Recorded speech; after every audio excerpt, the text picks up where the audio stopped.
আসসালামু আলাইকুম। কেমন আছেন সবাই?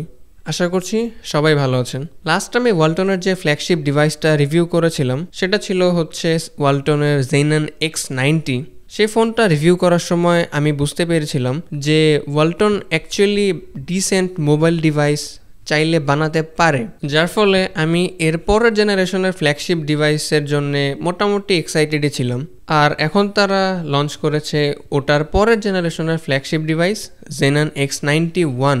এই ভিডিওতে আমি কভার করব এটার আমার ফুল রিভিউ, একেবারে খুঁটিনাটি সব কিছুই বলবো, সাথে থাকবেন।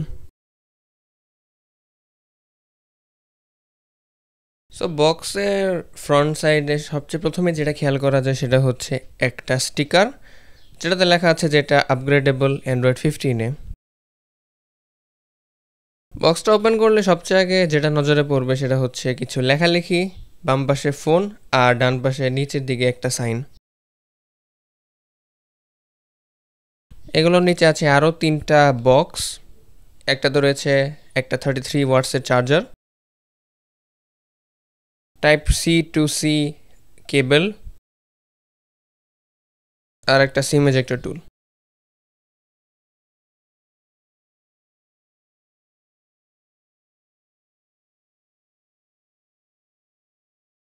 আর তাছাড়াও রয়েছে একটা কার্ভড স্ক্রিন প্রোটেক্টর। এটা কিন্তু পার্মানেন্ট প্রোটেক্টর না, এটা normal generic glue screen protector. আর একটা জেনেরিক সিলিকন কেস। ওকে, তো ডিজাইন থেকে শুরু করি। এই ফোনটা ওভারঅল হুয়াওয়ে অনার ম্যাজিক 7 প্রোর মতো দেখতে অনেকটা, বাট এক্স্যাক্টলি ওরকম দেখতে না। এটার ফ্রেম হচ্ছে প্লাস্টিকের এবং এর ব্যাক পার্টটা হচ্ছে প্লাস্টিকের। ব্যাক পার্টে একটা সুন্দর টেক্সচার রয়েছে, এই টেক্সচারটা দেখতে বেশ সুন্দর লাগে। ক্যামেরা বাম্পটা অলমোস্ট হুয়াওয়ে অনার ম্যাজিক 7 প্রোর মতোই, বাট ফ্ল্যাশটা এক্ষেত্রে মাঝখানে। ওভারঅল ফোনটা দেখতে বেশ সুন্দর লাগে। আর ডিজাইনের ক্ষেত্রে একটা উল্লেখযোগ্য বিষয় হচ্ছে এই ফোনের ক্ষেত্রে কোনো 3.5 মিলিমিটার অডিও ইনপুট পোর্ট নেই, বাট সাথে কিন্তু কোনো ডঙ্গল দেওয়া হয় নাই। সামনে রয়েছে একটা 1080p 120 হার্টসের অ্যামোলেড প্যানেল। ডিসপ্লেটা খুবই কালারফুল, ভাইব্রেন্ট এবং শার্প। ইনফ্যাক্ট এই প্রাইসে হয়তো এই ডিসপ্লেটাই বেস্ট, অফিসিয়াল ফোনসের ক্ষেত্রে অবশ্যই। তবে এটার পিক্সেল ডেন্সিটি কত সেটা আমি অফিসিয়ালি কোথাও খুঁজে পাইনি, বাট আমার চোখের দেখায় মনে হয়েছে যে এটার পিক্সেল ডেন্সিটি অবশ্যই 400 পিক্সেলস পার ইঞ্চের বেশি হবে। ওভারঅল কন্টেন্ট ওয়াচিং এক্সপিরিয়েন্স অনেক ভালো ছিল এই ডিসপ্লেতে। আর একটা উল্লেখযোগ্য বিষয় হচ্ছে এই ডিসপ্লের বেজেল কিন্তু অনেক ন্যারো, উপরে এবং নিচে একেবারেই কম বেজেল। কত কম? একেবারে ফ্ল্যাগশিপ লেভেলের কম। 2-3 বছর আগেকার ফ্ল্যাগশিপ ফোনগুলোর কথা বলছি আমি অ্যাকচুয়ালি। আর তাছাড়াও এই ফোনে হোয়াইট ভাইন L1 সাপোর্ট থাকায় ওটিটি প্ল্যাটফর্মসে ফুল এইচডিতে কন্টেন্ট দেখতে পারবেন। আমার পার্সোনাল টেস্টিংয়ে নেটফ্লিক্সে কোনো প্যারা খাইতে হয় নাই। আর একটা ইম্পর্টেন্ট জিনিস জানিয়ে রাখি এই ডিসপ্লের ক্ষেত্রে, এই ডিসপ্লে বাই ডিফল্ট সেটিংস থেকে ভিভিড কালার প্রোফাইলে থাকে, যেটা ওভার স্যাচুরেটেড এবং আনন্যাচারাল লুকিং কালার দেয়, বাট ওটা অতিরিক্ত কালারফুলও লাগে অ্যাট দ্য সেম টাইম। কিন্তু এই প্রবলেমটা কোনো প্রবলেম না, এটা ন্যাচারাল কালার মোডে সিলেক্ট করলেই খুব সুন্দর ন্যাচারাল কালার প্রডিউস করে থাকে এবং তখন আর এই ওভার স্যাচুরেশনের প্রবলেমটা থাকে না। আর এই বছরও সেম ড্রাগন টেল স্টার 2 গ্লাস ব্যবহার করা হয়েছে প্রোটেকশন হিসেবে। ডিসপ্লের দিক থেকে ডিসপ্লেটা অনেক ভালো, কিন্তু ওভারঅল মিডিয়া এক্সপিরিয়েন্স যদি কোনো কিছু খারাপ করে থাকে তাহলে হচ্ছে এই ফোনের সাউন্ড সিস্টেম। এটা হচ্ছে ওয়ালটনের একেবারে টপ টায়ার ফ্ল্যাগশিপ ডিভাইস, কিন্তু এটাতে আছে একটা সিঙ্গেল বটম ফায়ারিং স্পিকার, অর্থাৎ মোনো অডিও। এটাতে কোনো স্টিরিও সেট আপ নাই। কিন্তু আমরা দেখেছি যে Zenon X21, যে ফোনের দাম 10,000 টাকার মতো কম, সেই ফোনেও ওয়ালটন খুব ভালো একটা স্টিরিও সেট আপ দিয়েছে।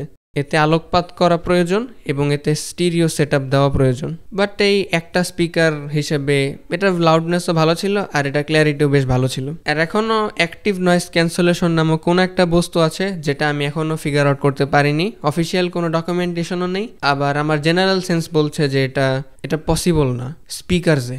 ফোনটা রান করছে DDoS 15। এই ভিডিওটা যখন বানানো হচ্ছিল তখন এটা রান করছে অ্যান্ড্রয়েড 14-এ, বাট এটার বক্সে যেহেতু লেখা ছিল অ্যান্ড্রয়েড 15 এটা সাপোর্ট পাবে, সো এখন আমি হোপ করছি যে এটা অলরেডি অ্যান্ড্রয়েড 15 পেয়ে গিয়েছে। ওভারঅল ইউআইটা অনেকটাই আগের মতোই রয়েছে, যেহেতু ইউআইতে তেমন কোনো প্রবলেম ছিল না। ওভারঅল ইউআইটা দেখতে বেশ সুন্দর, ফাস্ট এবং স্মুথও ছিল।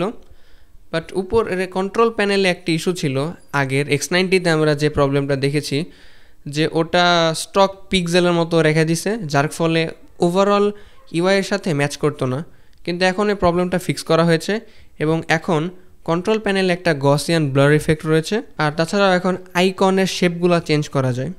বাট ইউআইতে এখনও একটা বাগ রয়ে গিয়েছে। এটা অ্যাকচুয়ালি বাগ না, আই বিলিভ তারা এটা খেয়াল করেনি এখনও। এটা X21-এও এই প্রবলেমটা ছিল, X90-তেও এই প্রবলেমটা ছিল।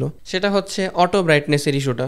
অন্য সকল ফোনে অ্যাকচুয়ালি অটো ব্রাইটনেসটা কাজ করে অনেকটা এভাবে যে ওটা প্রথমে লাইট লেভেলটা অ্যানালাইজ করে কিছুক্ষণ সময় নেয় এবং যদি লাইট লেভেল পরিবর্তন না হয় তাহলে হচ্ছে ওটা ব্রাইটনেস কমায় বা বাড়ায় সেই অনুযায়ী। কিন্তু এই ফোনে কি করে, এই ফোনে হচ্ছে সরাসরি রিয়াল টাইমে ব্রাইটনেস কমায় বা বাড়ায় লাইট লেভেলের উপরে ডিপেন্ড করে, যার ফলে অটো ব্রাইটনেসটা একেবারে আনইউজেবল অবস্থায় রয়েছে। বাট যেহেতু হাই ব্রাইটনেস মোড আবার অটো ব্রাইটনেস ছাড়া ইনেবল করা যায় না, তাই এটা ফিক্স করা ইম্পর্টেন্ট। আর ওয়ালটন আপনাকে কত বছরের সিকিউরিটি আপডেটস এবং কয়টা মেজর অ্যান্ড্রয়েড আপডেটস দিবে সেটা আমি অফিসিয়াল কোনো ডকুমেন্টেশনে খুঁজে পাইনি। আপাতত শুধু এটুকু আমরা জানি যেটা অ্যান্ড্রয়েড 15 পাচ্ছে। এই পুরা ফোনের camera set up front camera ছাড়া সবগুলাই সেম।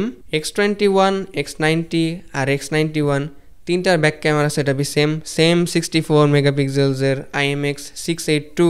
আর চিপসেটগুলো খুব একটা বেশি ডিফারেন্ট না, 19-20, যার ফলে প্রসেসিংটাও সেম, কোয়ালিটিগুলোও সেম। তাই ক্যামেরা নিয়ে আমি খুব একটা কথা বলবো না। বাট ফ্রন্ট মেগাপিক্সেলটা এখন একটু আপগ্রেড হয়েছে, যেটা অ্যাকচুয়ালি একটা ডাউনগ্রেড, কেননা এখন ফ্রন্ট ক্যামেরাতে X21-এর চেয়ে বেশি নয়েজ আসে। এই নয়েজ আসার ইস্যুটা X90-তেও ছিল আর X91-এও এটা অব্যাহত আছে। আর এই ফোনের সফটওয়্যারে আমি ফার্স্ট টাইম একটা উইয়ার্ড জিনিস দেখলাম, সেটা হইতেছে ওয়ালটন আপনাকে বিল্ট ইন AI ব্লোটওয়্যার ধরে দিতেছে। এই ব্লোটওয়্যারগুলো অ্যাকচুয়ালি ফুল লোডেড অ্যাপ না, এগুলো হচ্ছে অ্যাপের শর্টকাট। এগুলোতে ক্লিক করলে আপনাকে প্লে স্টোরের পেজে নিয়ে যাবে, যেখান থেকে আপনি ইনস্টল বাটনে ক্লিক করে ইনস্টল করে নিতে পারবেন। বাট প্রবলেমটা হচ্ছে এই শর্টকাটগুলো আপনি চাইলে ডিলিট করতে পারবেন না নর্মাল ওয়েতে, আপনার ADB ইউজ করতে হবে যদি আপনি আনইনস্টল করতে চান। এটা আমার কাছে টোটালি অপ্রয়োজনীয় মনে হয়েছে এবং এই অ্যাপের আইকনগুলোর রেজলিউশন যথেষ্ট কম, যার কারণে দেখতে খারাপ লাগে। এই ফোনের ওভারঅল পারফরমেন্সও আগের জেনারেশনের ফোনের থেকে খুব একটা ডিফারেন্ট না, কেননা এই চিপটা কাছাকাছি ওই যে সেই 19-20 টাইপের situation. MediaTek Helio G100, storage type UFS 2.2 এবং র্যাম হচ্ছে 12GB LPDDR5X। Overall daily driver combination বলি আমি এটাকে, ডেইলি ফোন হিসেবে এটা ঠিকঠাক আছে, প্রাইস হিসেবেও ঠিকঠাক আছে।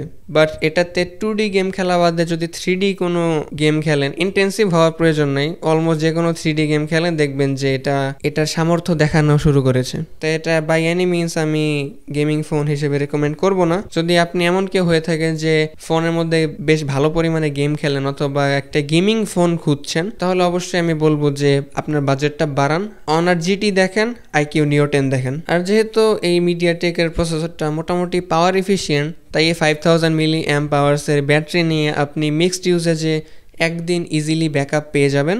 আমি নিজে মিক্সড ইউজেজে একদিন টানতে পারছি ভালোভাবেই।